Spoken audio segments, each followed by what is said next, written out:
राधे कृष्णा दोस्तों। तो चलिए हम आज की कहानी को शुरू करते हैं। हमारी आज की कहानी हनुमान और नागलोक की रहस्यमयी कथा। त्रेता युग की शांत रात्रियों में अयोध्या के राजमहल में एक अलौकिक कंपन उठने लगा। युद्ध समाप्त हो चुका था, रामराज का आरंभ हो चुका था। एक दिन प्रभु श्री राम ने हनुमान को अपने पास बुलाया। उनकी आंखों में एक गूढ़ गहराई थी, जैसे कोई रहस्य छुपा हो। उन्होंने हनुमान जी से कहा, प्रिय हनुमान, अब तुम्हारे लिए एक और कार्य शेष है। यह कार्य युद्ध से भी कठिन है और सेवा से भी गहरा। तुम्हें उस स्थान की यात्रा करनी है जहाँ शक्ति, बुद्धि और भक्ति तीनों की अग्नि परीक्षा ली जाती है। तुम्हें जाना है नागलोक। पवन पुत्र नागलोक में एक शापित ग्रंथ है, काल सर्प रहस्य। कोई भी उसे पढ़ नहीं सका, किंतु अब समय आ गया है कि तुम वहां जाओ। हनुमान ने राम के चरणों में प्रणाम किया। उनके हृदय में कोई संशय नहीं था, परंतु उसी रात उन्हें एक विचित्र स्वप्न आया।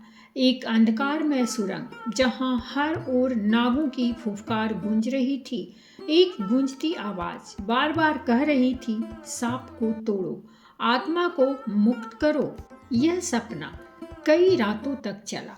उन्होंने ऋषि अगस्त्य से इसका रहस्य पूछा। ऋषि ने गंभीर स्वर में कहा, यह कोई सपना नहीं, यह नागलोक की पुकार है। वहाँ एक रहस्य छिपा है जिसे केवल तुम ही खोल सकते हो। हनुमान जी ने हिमालय की एक अज्ञात गुफा से पाताल लोक का प्रवेश द्वार खोज निकाला। यह गुफा जीवित प्रतीत होती थी। हर पत्थर पर नागों की मूर्तियां और गुफा के द्वार पर लिखा था, जिन्हें अपने आह पर गर्व है वे यहाँ से लौट जाएं। हनुमान ने राम का स्मरण किया और प्रवेश किया। एक रहस्यमयी सुरंग उन्हें नागलोक की ओर ले जा रही थी। कई जगह भ्रम पैदा करने वाले दर्पण, वायु जाल और मंत्र माया जाल लगे थे, लेकिन हनुमान ने अपनी सूक्ष्म बुद्धि से सब पार कर लिया। हनुमान हिमालय की उपत्यका में स्थित एक रहस्यमयी गुफा में पहुंचे, जहां नागलोक का द्वार था। यह द्वार जीवित प्रतीत होता था।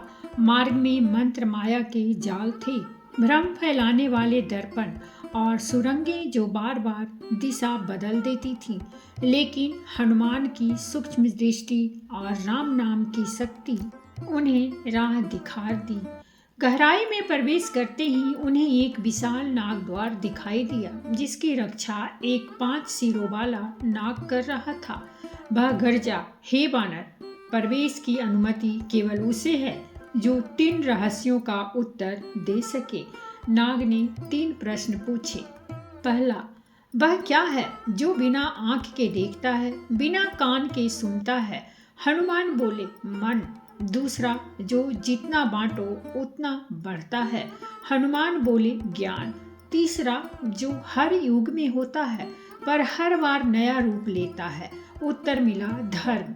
नाग ने सिर झुकाया और द्वार खुल गया। भीतर नागराज वासुकी स्वयं उपस्थित थे। उन्होंने कहा, पवन पुत्र, इस लोक पर हजारों वर्षों से एक श्राप है। करकटी नाम की एक राक्षसी नागिनी ने ब्रह्मास्त्र चुराने का प्रयास किया था। उसकी आत्मा काल सर्प ग्रंथ में बंद है। जब जब उसकी छाया प्रकट होती है, नागलोक पागल हो उठता है। उसे मुक्त करने वाला केवल वही हो सकता है जो शक्ति, भक्ति और बुद्धि तीनों में परिपूर्ण हो। हनुमान को काल सर्प रहस्य तक पहुंचने के लिए नव नाग द्वारों से होकर जाना था। हर द्वार एक आंतरिक परीक्षा थी। पहले द्वार पर उनकी माता अंजनी का मुंह उन्हें पुकारता रहा, वापस लौट आओ पुत्र। लेकिन उन्होंने नम्र भाव से कहा, सेवा ही सच्चा प्रेम है, और आगे बढ़े। दूसरे द्वार पर एक राक्षस उनके भीतर क्रोध जगाने का प्रयास करता रहा, मगर हनुमान शांत रहे। तीसरे द्वार पर उन्होंने अपने प्रभु श्री राम को मृत्यु शैया पर देखा और उनका मन कांप उठा, पर अगले ही पल उन्होंने कहा, प्रेम से बड़ा कोई भय नहीं और सेवा से बड़ा कोई धर्म नहीं। वे ईर्ष्या, लोभ, भ्रम, दुख, अभिमान और आत्म भ्रम के द्वारों को पार करते हुए अंततः पहुंचे उस दिव्य स्थान पर जहां ग्रंथ रखा था। जैसे ही उन्होंने ग्रंथ को स्पर्श किया, वहां एक भयंकर छाया उभरी। वह करकटी थी। वह चिल्लाई, तू भी मुझे बांधने आया है? हनुमान, मुझे बांधने आया है? हनुमान ने कहा, मैं तुम्हें बांधने नहीं, मुक्त करने आया हूँ। करकटी ने भ्रम फैलाया, उन्हें उनके ही संदेहों से घेर लिया। उनके मन में यह भी कौन था कि क्या वे वाकई योग्य हैं? तभी उन्होंने एक क्षण के लिए अपने भीतर झांका और राम का नाम लिया। एक दिव्य अग्नि उनके हृदय से निकली, जिसने करकटी की आत्मा को शांति दी। उसकी आत्मा आकाश में विलीन हो गई और ग्रंथ खुल गया। उस ग्रंथ में लिखा था, सबसे बड़ा विष अहंकार है और सबसे बड़ा अमृत सेवा। शक्ति केवल तब तक सार्थक है जब तक वह किसी और के लिए समर्पित हो। ग्रंथ के खुलते ही नागलोक का अंधकार मिट गया।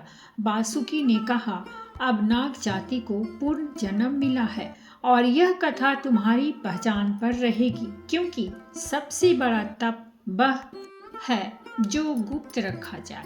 हनुमान जी लौटे, लेकिन उन्होंने इस रहस्य की चर्चा किसी से नहीं की। उन्होंने बस एक प्रतिज्ञा की, जब तक कलयुग रहेगा, जहाँ भी कोई सेवा, भक्ति और समर्पण से मुझे पुकारेगा, मैं वहाँ प्रकट हो जाऊंगा, अदृश्य परंतु सदा उपस्थित। और तभी आकाश में दिव्य ध्वनि गूंजी, रामदूत अतितुलित बलिधामा। और तब से अब तक जब भी कोई गहन संकट में राम नाम लेता है, कोई न कोई चुपचाप उसकी सहायता को आ जाता है। वह कौन होता है यह तो कोई नहीं जानता, लेकिन कभी कभी हवा में बानर की गंध आती है और कोई फुफकार शांत हो जाती है। जय हनुमान, जय श्री राम। ग्रंथ में लिखा था, सृष्टि में सबसे बड़ा विष अहंकार है और सबसे बड़ी अमृत सेवा। हनुमान ने वह ग्रंथ पढ़कर प्रण लिया, जब तक कलयुग है मैं प्रत्येक जीव में सेवा की ज्योति जलाता रहूंगा। जो सच्चे मन से पुकारेगा, मैं वहां पहुंच जाऊंगा, गुप्त, रहस्यमय परंतु सदा उपस्थित।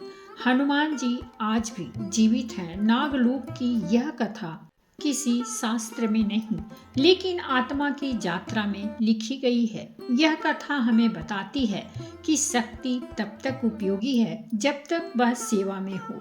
रहस्य भी ज्ञान का ही रूप होते हैं और सबसे बड़ा सत्य यह है कि प्रभु के नाम में ही मुक्ति है। जय श्री राम, जय हनुमान।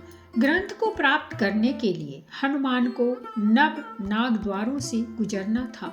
हर द्वार पर एक मानसिक और आध्यात्मिक परीक्षा थी। पहला द्वार मोह।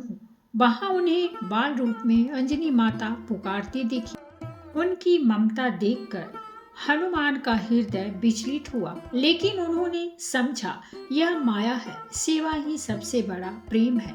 दूसरा द्वार क्रोध। एक राक्षस उन्हें अपमानित करता है।